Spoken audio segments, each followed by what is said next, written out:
We're live, my man. Here we are. Welcome, John Cardonia, and welcome to the millions of viewers globally and intergalactically. And welcome to our show live with people who move hospitality. That's John Cardonia. I'm Adam Zembruski. My brother Matt Zembruski will be joining us in about, I'm going to guess, about 17 seconds. Let's see how we do there. I know he's getting off another call. He's joining us for the next hour. It's 3:00 Eastern time on Thursday. And John, you have been joining us from the very beginning. You and I have known each other for a lot of years, but you've been joining us quite often on this very special show. And hey, there's my broseph. Let's let him get in here. Heyo, John, how you doing? All right, welcome back to Americanos. Oh, I was out in your buddy Italy over there for a little bit. That's what I heard. Then you visited a couple of nice continents there. That's very nice countries. Fantastic. Great people over there. We're going to talk a little bit about that because John and I have an idea for a future episode. I was just saying hi to John. We are, we are live, of course. Let's go. Happy Thursday. And at 3:00 here, we so this is a big deal for me and my bro because we started this on May 25th, which is our mom's birthday, and it was Thursdays at 3:00. And amazingly, we said, let's try something new. Let's try to get a little bit better, but be consistent, right? And bro, I've gone on and on about how much I noticed how inconsistent I was before with trying new stuff, like put it off to the side, try something else better. But we said, let's do it 10 weeks in a row and just really dedicate and commit ourselves to do that, right? And then we did 11, and then we did 12 and 13, and this is episode 26. It's half a year. Wow. Big stuff. Oh, congratulations and thank you, bro. Love you, and this is so cool. So, also, congratulations, guys. I'm a numbers geek, but 26 also represents half of a card deck. Oh boy. So I don't know. You guys can do your own. Nice. Star Wars. I got that. I asked for that for my birthday this year, by the way. I said I'm 52. I'm a full deck of cards. I'm playing with a full deck now. Nice. You're playing with a full deck finally. I love that. I got for my birthday. Yeah, finally playing with a full deck. That's awesome. You're advertising Star Wars. I've heard of that movie franchise before. Maybe there'll be a sponsor for us in the future. Ooh, maybe. They've been somewhat successful in the movie industry, I heard. A little bit.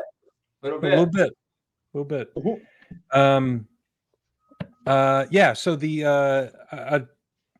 I used to work for Foxwoods Resort Casino. Shout out to Foxwoods for giving me my up in Connecticut at a Mashantucket Pequot tribe for giving me my first management opportunity in hotels.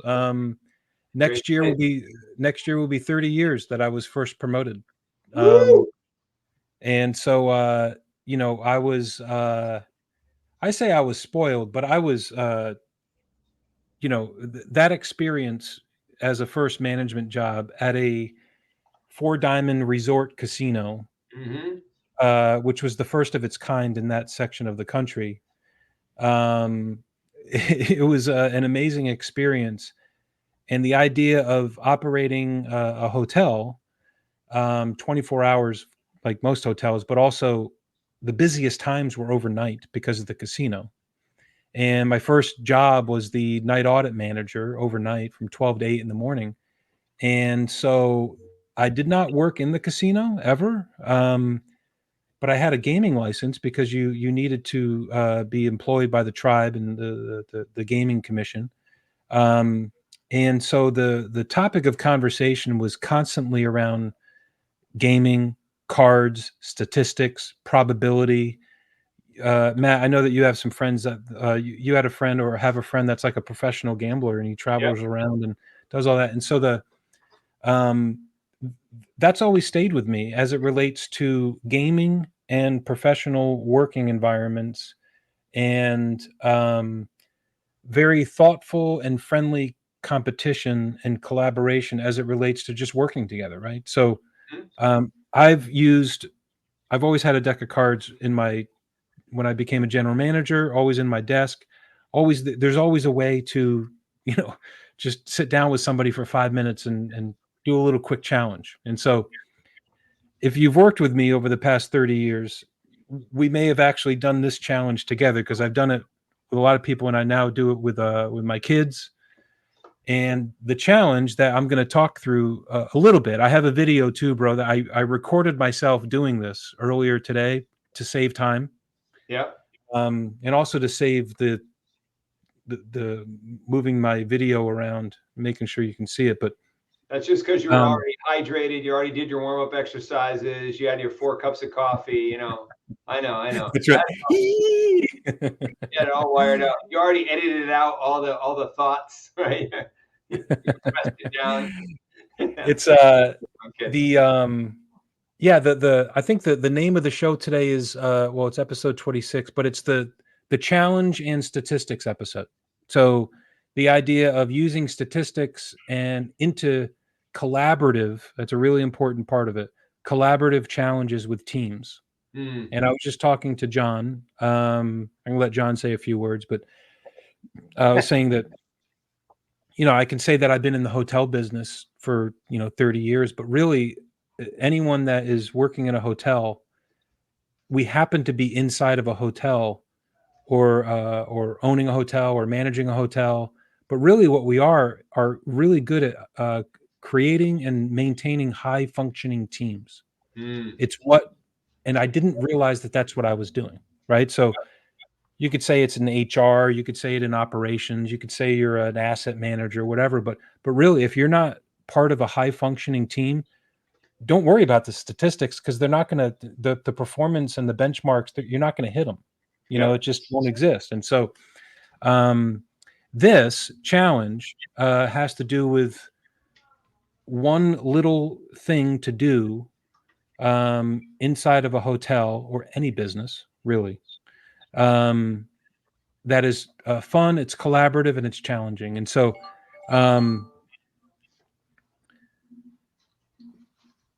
that's my son calling right now, but I think I know why he's calling, and he's going to call his mom. We already worked that out. Sorry. I thought he was going to come up in the challenge. Probably good. That's another, he's done it many times. But anyways, we're going to get to that. I'm going to show the video, and then we're going to talk through, like, specifically how challenges, bro, you've done a lot of challenges. You have that same mentality of challenging people that you work with or want to work with, or whatever that might be. So I wanted to say hi to my friend John Cardonia here. John, you've joined here several times, and thanks, man, for joining. John is I would describe you as a great human being, and I would describe you professionally as someone that has been in the engineering field with various industries. You're thank you for your service. I don't say it enough, but you are a Navy veteran. So appreciate it, John. Thank you, guys. It was a privilege and an honor, for sure. Well, it's an honor that you spend time with us, and I won't call them stories, but your experiences that you've shared with me, I probably have only heard about 1% of them. And so it's an amazing life and experience that you've had. So thank you for your sacrifice, your honor, everything, John. Sincerely. Absolutely.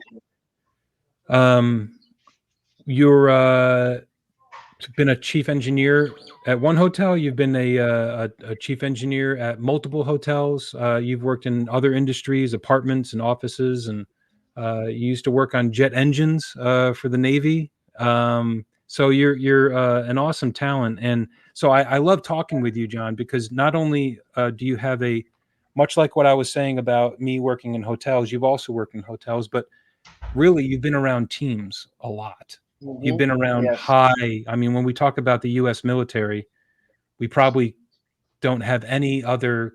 It's no comparison when we talk about high functioning teams, right? And so it was Absolutely. built around that. And so you know, we call them stand-ups in hotels. There's 60,000 hotels, and technically, I believe that every hotel every morning should have a hotel stand-up, which is gather as many people around just for 10, 15, even 20 minutes, and you talk about your day, and you take 2 or 3 minutes to do something like this, where you say, all right, what's the challenge of the day? Who's going to come up here and speak? Who's going to do this or that? And it really takes 2 or 3 minutes, but it's invigorating, and you do it the first part of the day, and it's just awesome.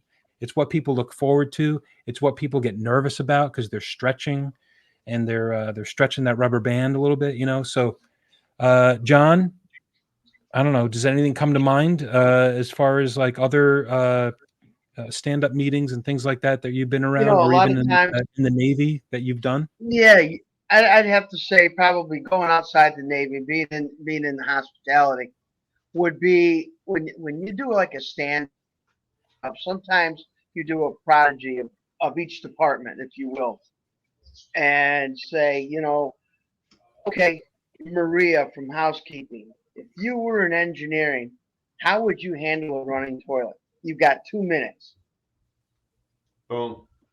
and it Nice. silence.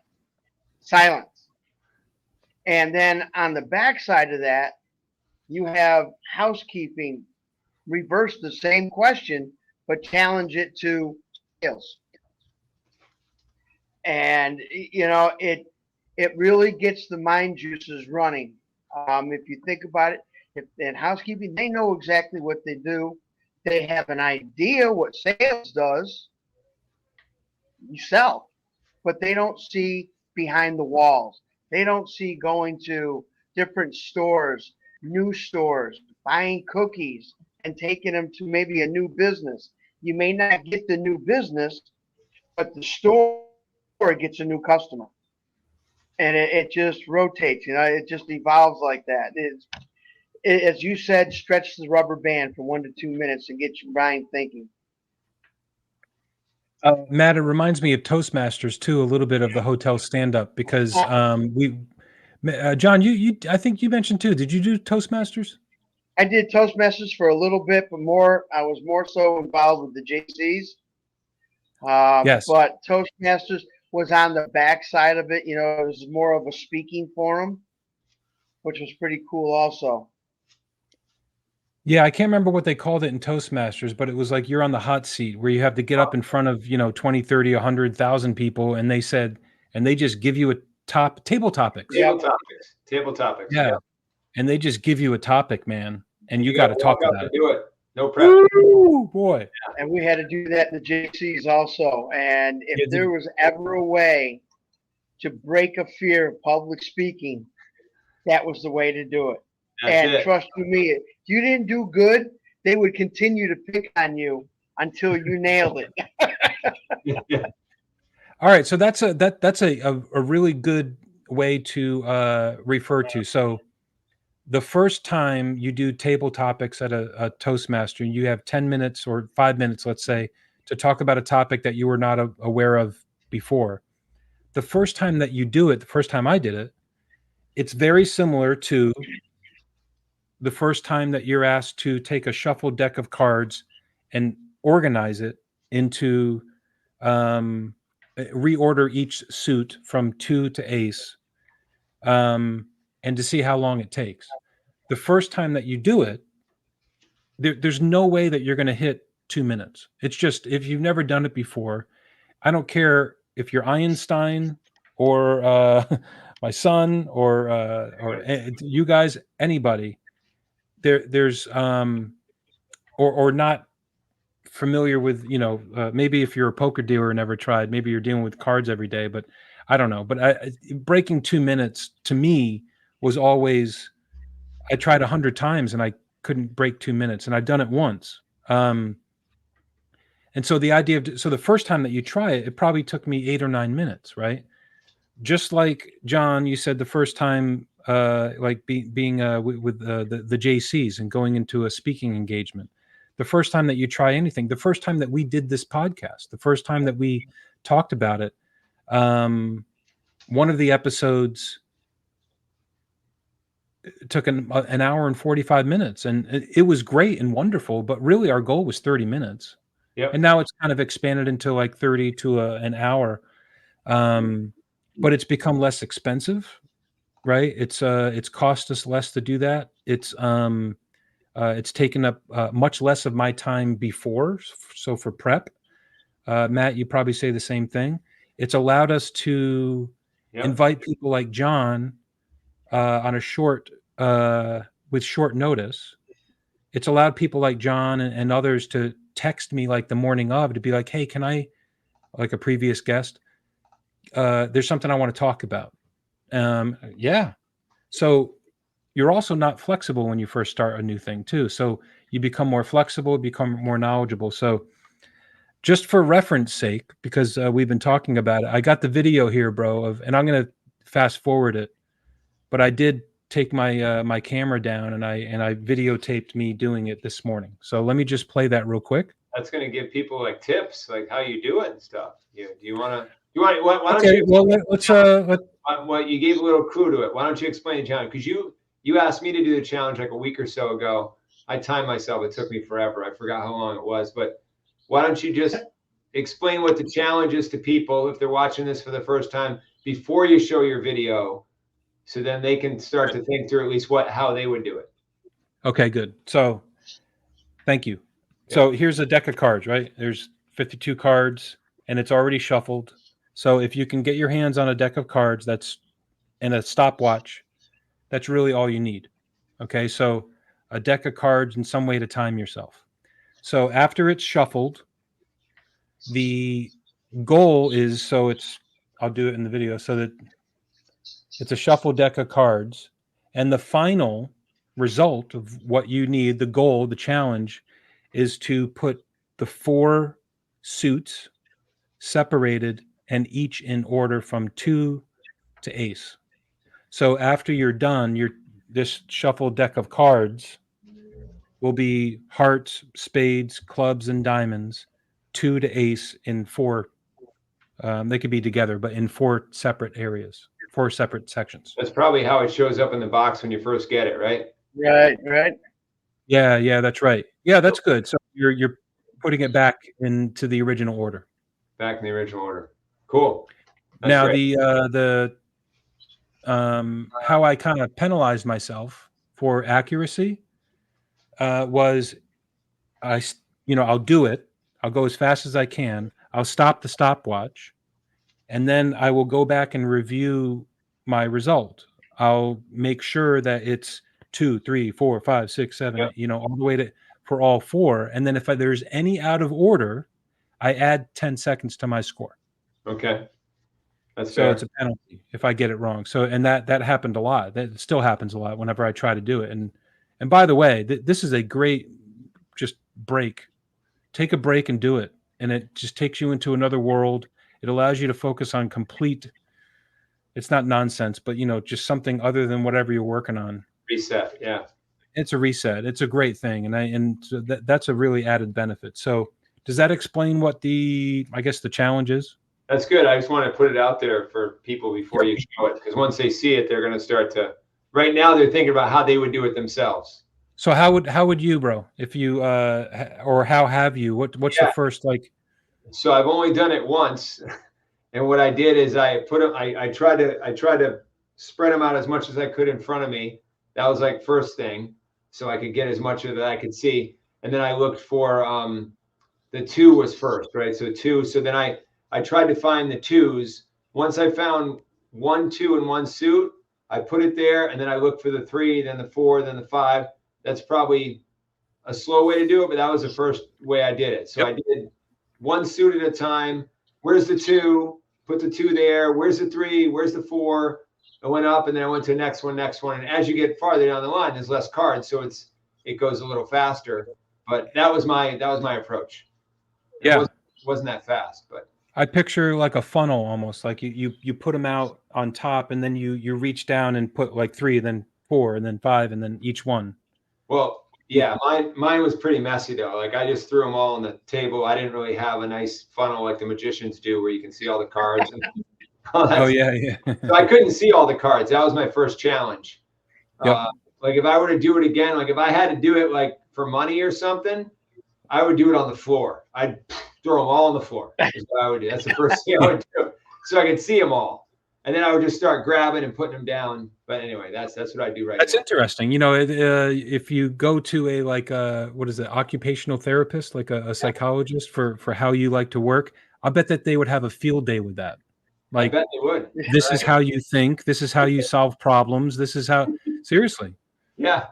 But being able to see everything in front of me is how I started it. Also, back when I first started, that was the first way of doing it. I wanted to see everything in front of me, and if you were able to see my office and how I keep like a food pantry, I don't like putting things in cabinets. I just like things being out there. I like being, if not, I forget about them. And so I did the same thing.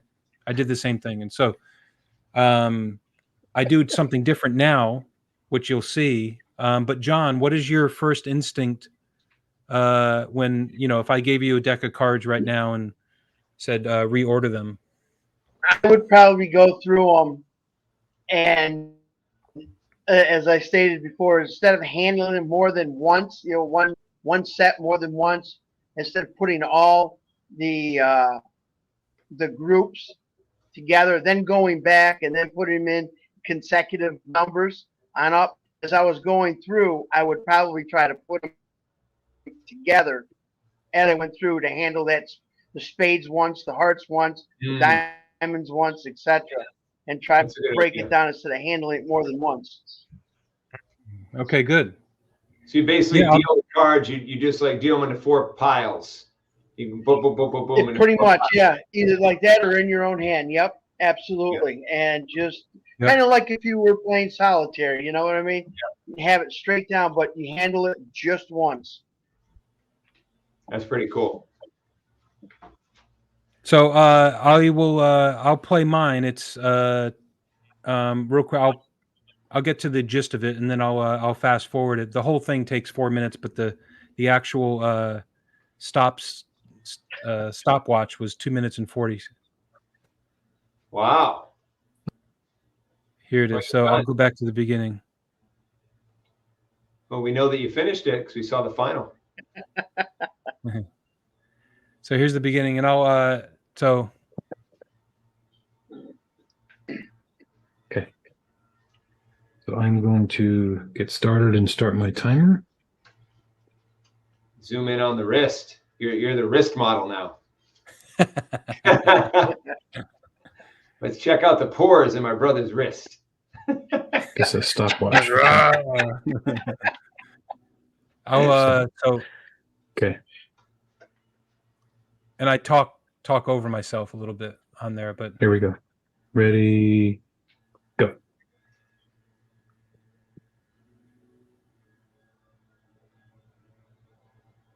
Wow. So you see my process? Not really. I'm trying to figure it out. Putting all of them together, all the clubs together at once. And that's what I was referring to. Instead of going back, find the 2, the 3, the 4, the 5, the 6, and go up through. That's like what John said. Yeah, interesting. Do it all in your hand. Now I have I'm nervous. Probably larger hands than most, and I've also handled cards a lot. And so this allows me to do that. But it's not how I first started. And so there you go. So according to what I just thought I did, I got the clubs done. Yeah. And then I'll fast forward, and then I get and it looks like I was working on the hearts.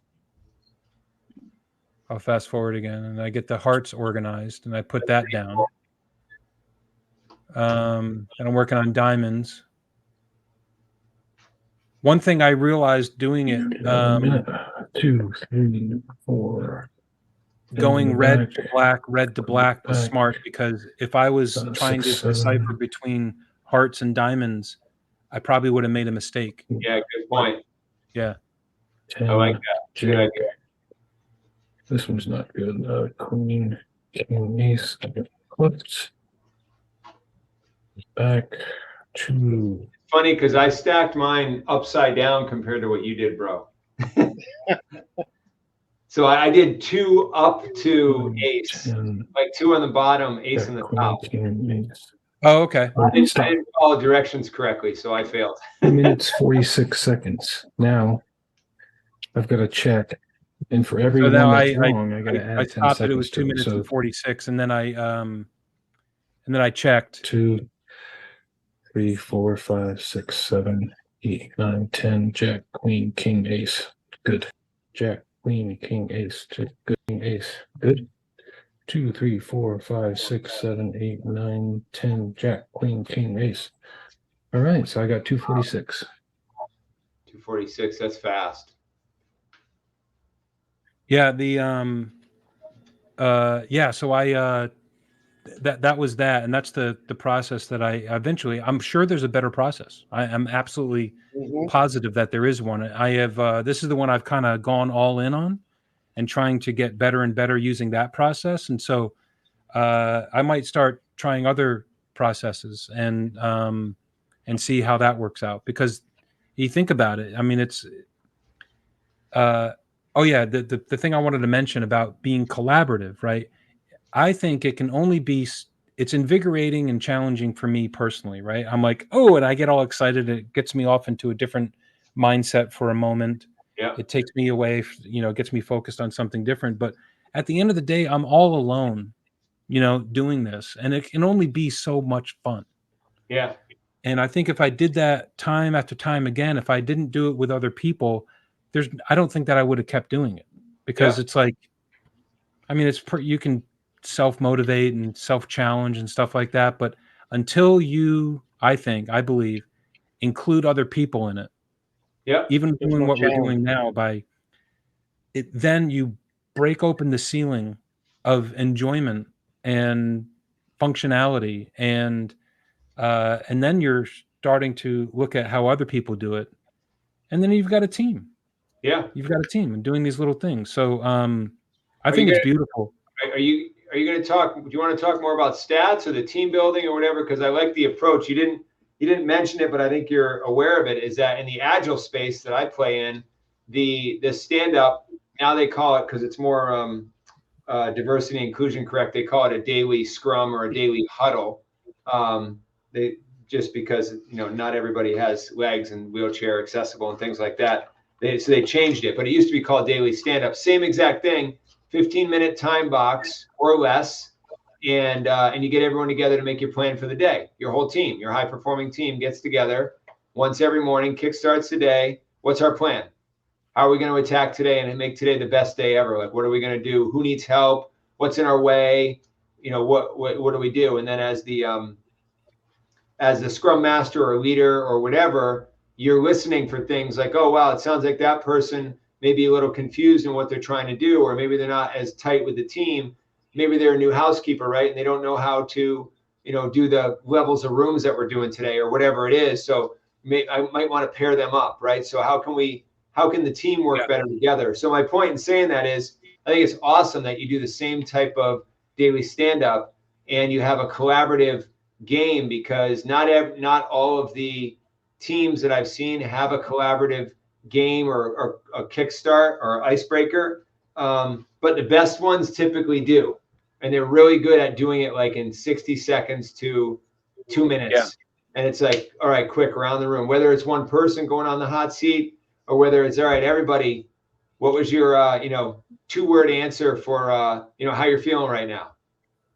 Whatever, boom. There's a lot of like quick little mood checks. There's a lot of things you can do, but it wakes everybody up. It gets everybody engaged.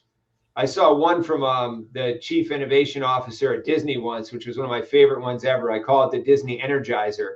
And I'll just explain it real quick because you can use it for any place. But you get everybody, number one, I've seen this with hundreds and hundreds of people on a Zoom session, and everybody. So he's like, all right, everybody, video's on.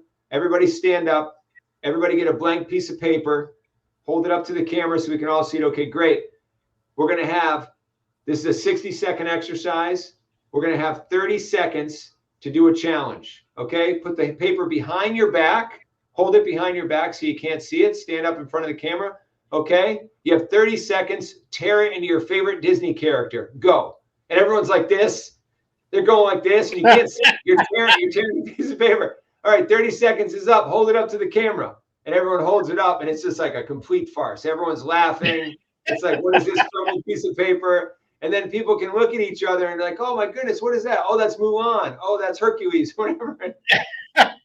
It's so awesome. It's 1 minute, and everybody's jazzed at that point. And then you go into the meeting. That's excellent. So that's a fun one. It's a very fun one. It probably makes everyone just calm down.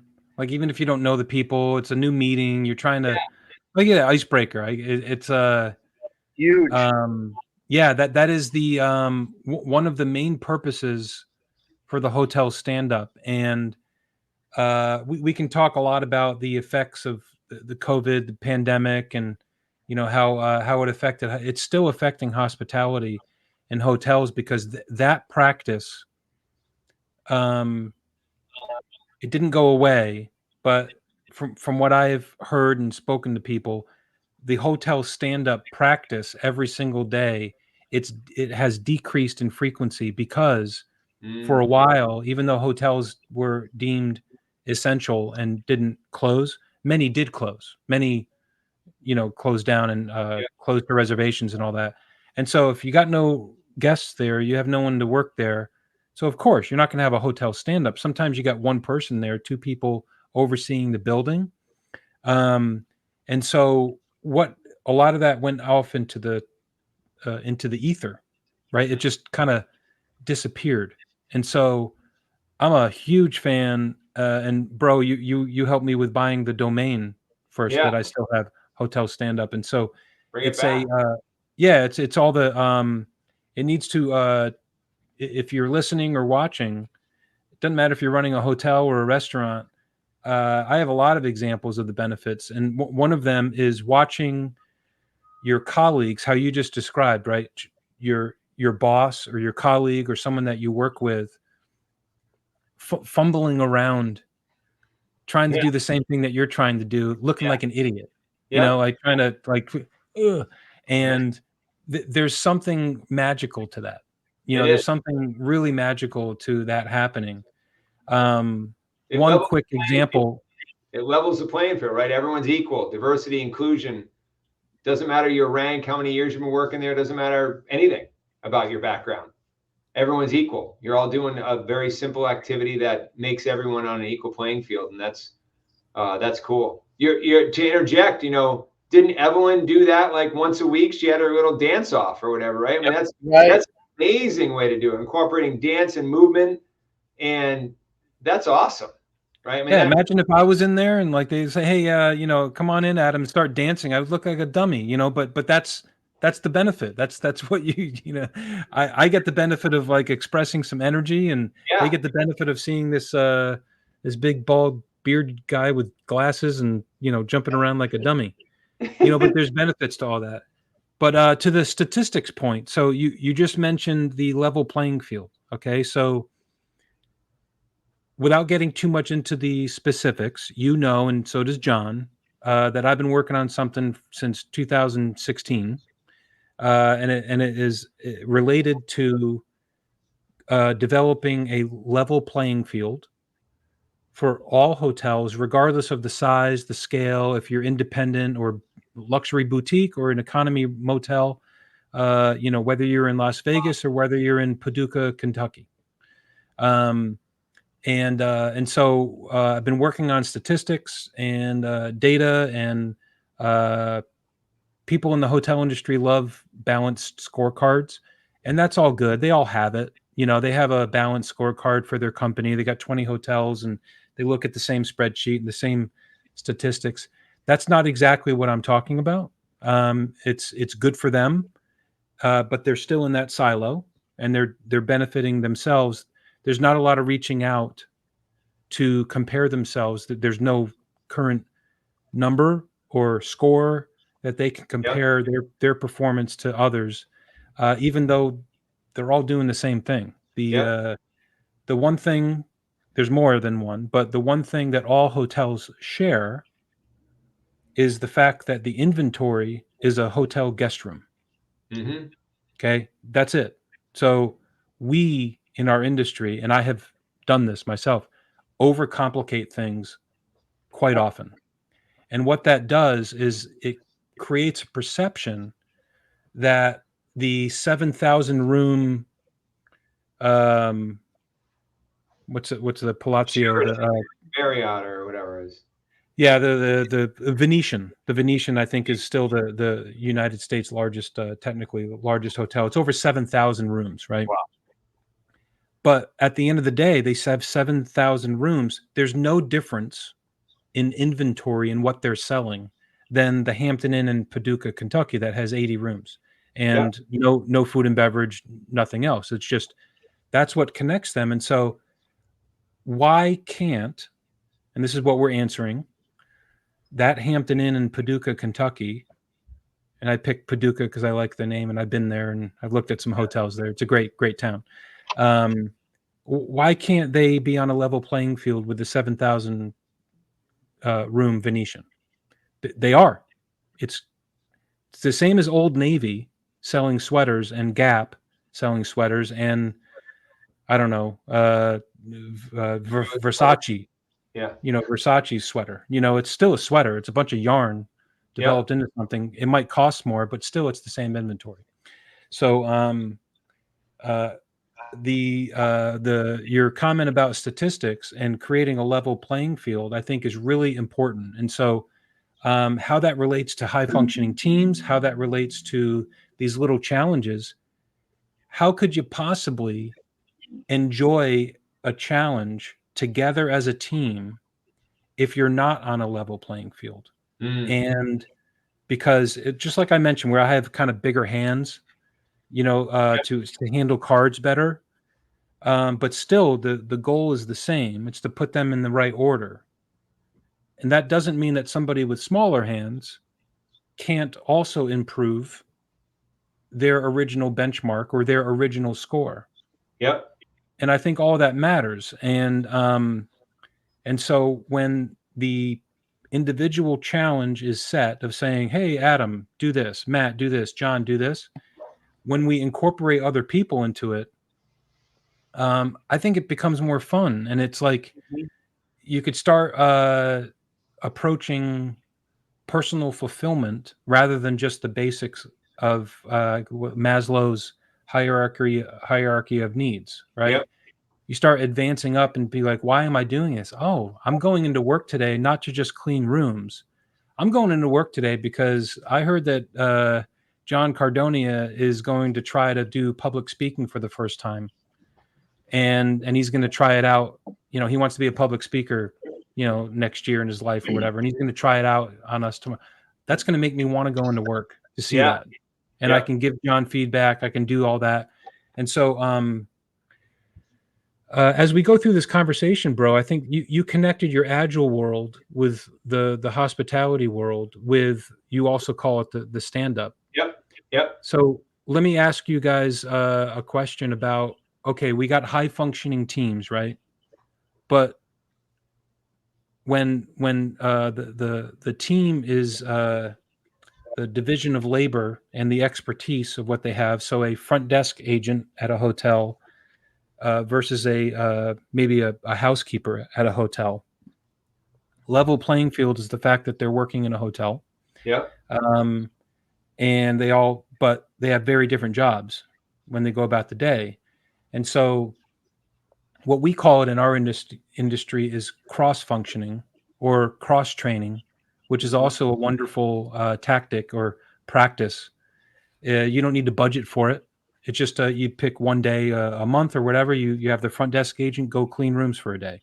Yep. You have a housekeeper go work at the front desk for a day, and they're cross training. They're becoming cross functional. And when when the bottom drops out, like COVID or pandemic, if it's already being in a cross-functioning, high-functioning team environment, then those people have a more of a diverse experience now, so that if the bottom drops out of the industry like it did, well, that front desk agent does not now have to go only for front desk agent jobs. Right. They can say, I've learned, I've been cross-trained in housekeeping, Yep. and vice versa, right? I've learned the computer system of a front desk system. And so John, I'll ask you for some examples of that in your experience, but Matt, let me ask you about Agile with, maybe software development or something like that. With you must have the same thing where people are doing, they're working on the same project or the same product, but they're doing very different things.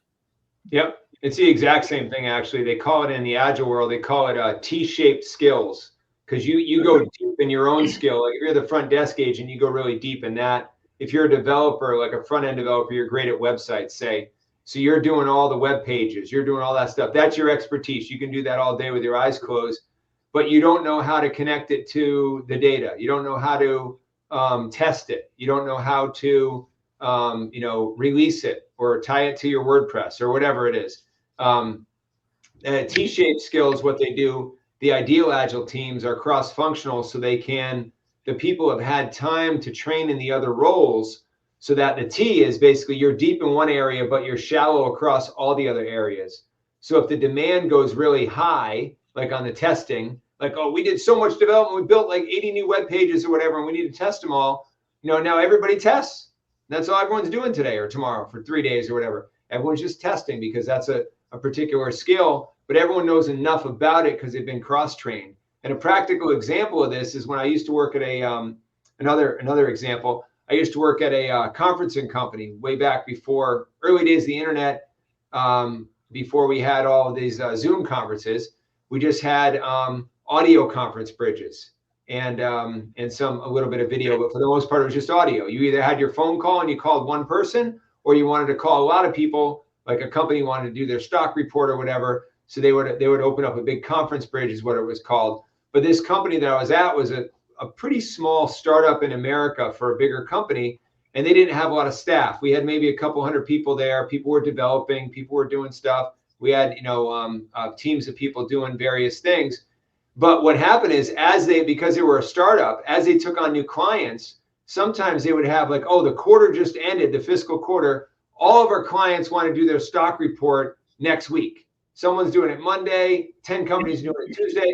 So everybody would come into the office, and every now and then a big bell would ring, and when that bell rings, it means everybody answers the phones to welcome the clients in the bridge, because the way it worked is the high service, the white glove service would be, you don't just dial into a conference bridge or a Zoom session, you dial in and an operator welcomes you. Oh, thank you for calling XYZ's company bridge. We're going to be on the stock call today. We're going to bring you into the meeting now. Thank you. Do you have any questions? Boom. So everybody had to know how to do that. And it was happening all the time. It was great because the startup, like we wanted more clients, but every now and then, everybody from the CEO all the way to the new employee who just started right out of college, everybody picked up the phone because everybody was cross-trained for that particular skill. So that was an exciting application of it. And I'm sure in the hotel, it's the same thing. If all of a sudden, I don't know, there's some damage in a section of the hotel and it needs to be super cleaned or whatever, maybe everybody needs to do cleaning for half the day, right? Or most of the staff needs to do that. Or most of the staff needs to go to the front desk because we're checking in 3 busloads of people, right, at the same time. And the rooms are already clean. So that's a good example. Right? Something like that. So we have the same thing. John, what do you have? Well, I'll say what popped in my head was all hands on deck, which I think is a Navy term. Yes, I would think, right? Sure. Is that an all hands on deck situation? What is that, by the way? We've all heard of that, but is that Navy term? That means that it is an emergency situation. We need all hands on deck, man your battle stations. This is it. This is it. This is not a drill. This is the actual thing. Let's get it done. Woo! You've been doing it. You know it. But yeah, in the hospitality industry, it is very similar to that. I think probably one of the greatest ones is when you are experiencing power outages and you do not have a generator backup. Uh, we need to make keys, and we need to make them. We got to have them. We got to make sure that everybody knows where they are, how they're done, and who's going to deliver them. And take an example, we just had a power outage. Oh God, this is going to be going on all day. We need to make 125 plus keys. We need to have everybody up here at the front to help these guests check in. We need to have one person over here handing them a bottle of water. Oh, but I don't work well in around people that I don't know. I get nervous. Good. Best chance right here. Throw you to the wolves, pal. This is it. And the funny thing is when the mayhem is over, you all look at each other, you laugh. You go, "Did you see him? He's tripping over the luggage. He dropped the water and broke over that lady's shoe." You laugh about what you hated, but you all came together at that point and at that time, and you all learned something. You learned, one, that you are actually a team and you can actually work together. Then second, you learn, wow, I guess I can handle myself in front of people. Wow, that was pretty cool. I didn't know we could do that. You have the one guy who's marching people to the rooms and letting them in with a master and saying, "Here's your key. Have a great evening. Anything we can do for you," and move on. It basically all comes together to a T, and everybody learns something in the cage of wolves. Love it. Right on. The cage of wolves. You said what? After the mayhem, after the storm. Yep. Sometimes the storm lasts overnight. Sometimes it lasts for 3 months. Sometimes a pandemic lasts forever. Or like 6 months. And I've something that popped in my head was when 9/11 happened. I was working at a hotel when the Great Recession of 2008 and 9. I was working in hotels. The pandemic, COVID, I'm working in hotels, and the things that happened in between, I don't remember as much. Right. I don't meaning like the extreme positives I remember and the extreme negatives, but I will tell you that I'm probably 90% of the people that I was with in 2001 and 2008 and then in 2020, 90% I'm still in touch with and still friendly with. And I can't say the same thing as in the in-betweens. Unless it was one of those events where I remember all the power outages, man. It's crazy. I remember all the hurricane preps and the tornado warnings. Did it touch down? Is it here? What do we do? And and then after it, John, I can tell you that I felt you just moved me, because after the storm or after the mayhem, you're right. That is when the team, you got some glue that's connecting you, right? Yep. That's a beautiful thing. It really is. It really is, and then again, it can go in an adverse direction. It really can. People who are unprepared, a storm hits, and excuse language, but all hell breaks loose, and everybody's grappling in empty pockets, and that's it. So there's two ends of the spectrum. Yeah, you either adapt or you don't, and we saw the pandemic saw this in a very big way, right, John? I mean, and Brew, I mean, it's just we saw industries, like the hospitality industry, but also just in the hospitality industry, certain companies were more agile, I would use my term, or more able to adapt to this massive influx of change. And in my world, it was like, wow, we have the company I'm consulting with, we had tens of thousands of employees, and within 10 days, everybody had a laptop, everybody was connected in and could work from home. And that company went up through the pandemic, which is amazing. Some of their competitors went down, out of business, whatever, because they weren't prepared. If all of a sudden nobody can come to the office, and nobody can do work because you didn't enable that, now you're out of business, right? I mean, imagine that. Whereas That's it. if you say, all right, how can we quickly get the laptops? How can we quickly get everybody access?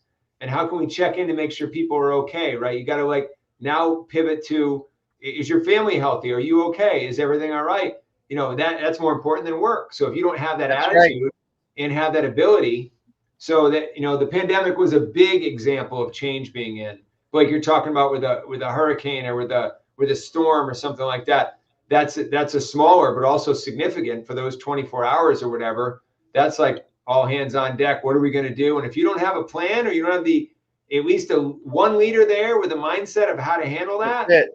then the ship's going to go down.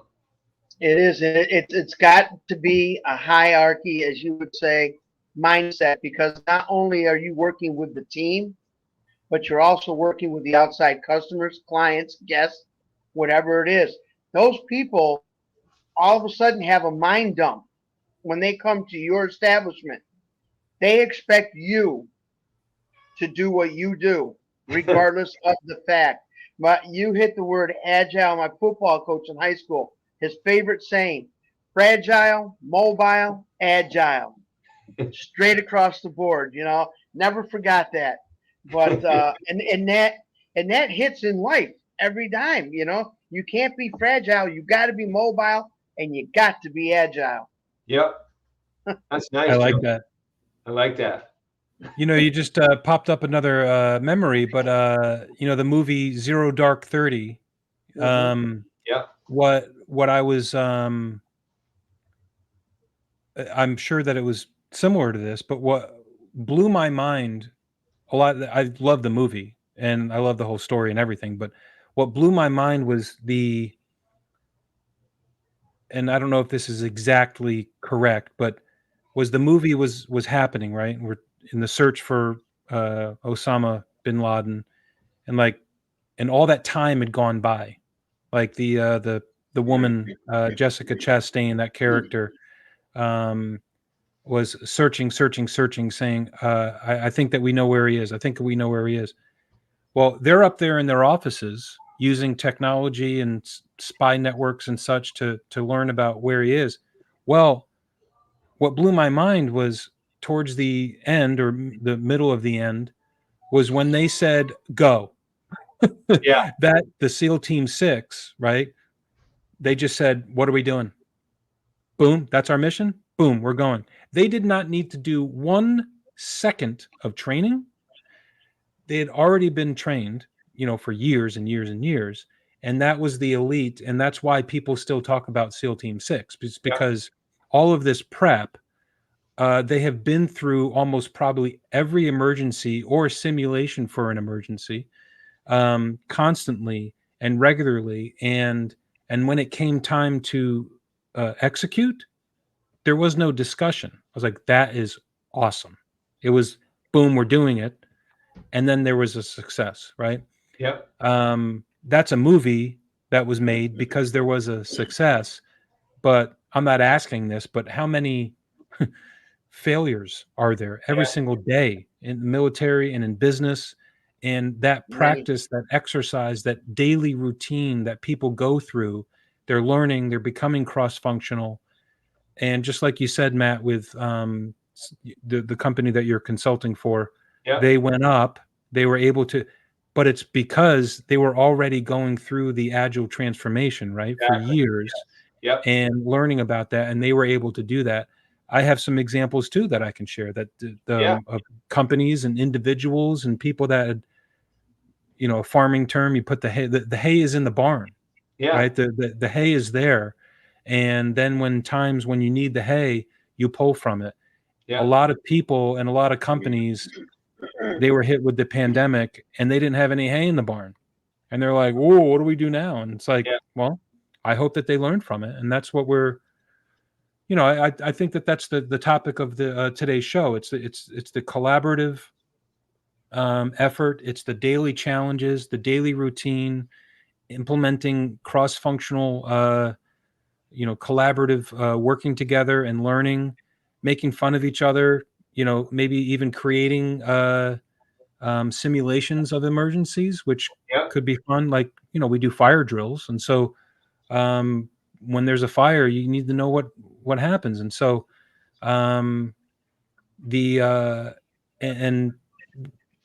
it's not a great term.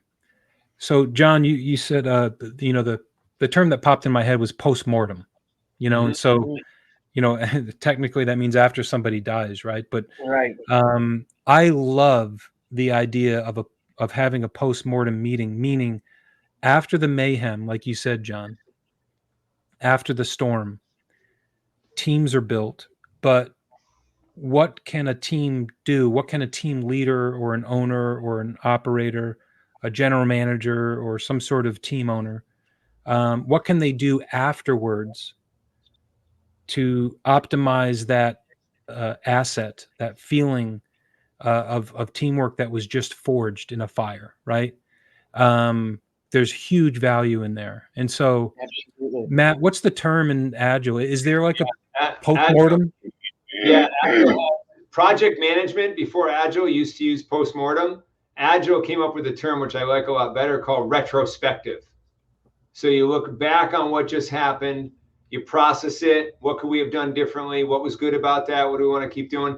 And then you look forward to the future. You sort of like make a little mini plan for like, all right, it's a break in the action, right? It's like, hey, we just finished whatever, 2 weeks of work or a day of activity or whatever. Now let's have a little quick retrospective as a team. Again, this is really key for high performing teams. You got to stop and introspect. What did we do right? Did anybody struggle with that? What can we do to like make the struggle less next time? Whatever it is. But that retrospective is looking back and then processing that so you can inspect and adapt is what they call it in the Agile space. You want to inspect what just happened and then plan how you're going to adapt going forward so you're a higher performing next time. Absolutely, yes. About those retrospectives or postmortems that we've probably all experienced where there's people involved that for whatever reason don't like it. They don't want to look back on their mistakes. They don't want to be singled out, be like, Yep. hey, did you see Adam like during that fire drill? He had no idea what was going on. And he's a manager. Yeah. So what if Adam is not feeling confident in himself to be a part of that? There's I would assume that if the team has a culture of doing that often, it doesn't seem as uncomfortable. But if you do it only once a year, then it's going to suck. Yeah, right? that goes back to being thrown into the wolves for your public speaking. Ha! He sucked. Guess what you're doing next week? Guess who's the first one up there again, pal? It's going to be you. Yeah. I mean, you can really take a person's. I don't want to say the word failure because that's a bad analogy. But you can take the less performers and make it into a joke to make them feel more comfortable. Say, hey, let Johnny Heart Thumper over here do the CPR course this week because he really bombed last week. It's just, and just bring it forward. Yeah. I was working for a large hotel company and they hired an executive coach who was excellent. And he was, we met with him once a week for like 6 or 7 weeks. And he used a term called relatedness. And I think I talked about this on our show once before, Matt, maybe in the beginning. And if you don't feel or have relatedness, if you're not relating to the person that you're working with, you're not going to say something like that. Hey, Mr. Johnny Heart Thumper there, because you're not relating to that person. You're not comfortable enough yet. And so what his anecdote for that is just repetition. More closeness, more conversations, more events where you are interacting with that person, you increase the relatedness. And then all of a sudden, like you said, John, you might be able to joke around about it. And so if you're not, then you won't. And you're absolutely right. Repetition is the key to KPI. Adapt and overcome, period. And just keep doing it. Like you said, put in the reps, John. You want to get better at public speaking? Do it every day. That's right. right? It goes from ugly to pretty over time. You know. Yes, it You know, does. Matt, You I don't think I shared with you yet, but Gabe, my son, for all you millions of listeners out there, he just sprained his ankle pretty bad last Ooh. week. Ow. He's a baseball player, and it was one of those inner tears. Yeah, it's painful. And you know, listening to him work through that, he actually was verbalizing not the pain, but the fact that how much he took for granted. And what he said, he goes, I see all these people walking around as if their ankles are fine. They're just and here I am with a boot and crutches, and wow. And so and I was thinking, in my mind, and I didn't say this, but I had twisted my ankle, and I still do, probably at least a dozen times. And I said, I think I was thinking in the same way when my ankle was hurt one time, or when you bang your funny elbow, your funny bone, right? Yeah. I mean, it sucks, and you start realizing, like, wow, I didn't even realize. And when you start looking at other people, they're like, man, that person's walking with no pain at all. Yeah. It's like reminding you. And so the next time, hopefully there won't be a next time, but the next time Gabe, I think he probably will, twist his ankle or sprains his ankle, it won't be as bad. Right. It won't be. And then, and so because things happen, right. And sounds like this is what we're talking about. It's getting through life.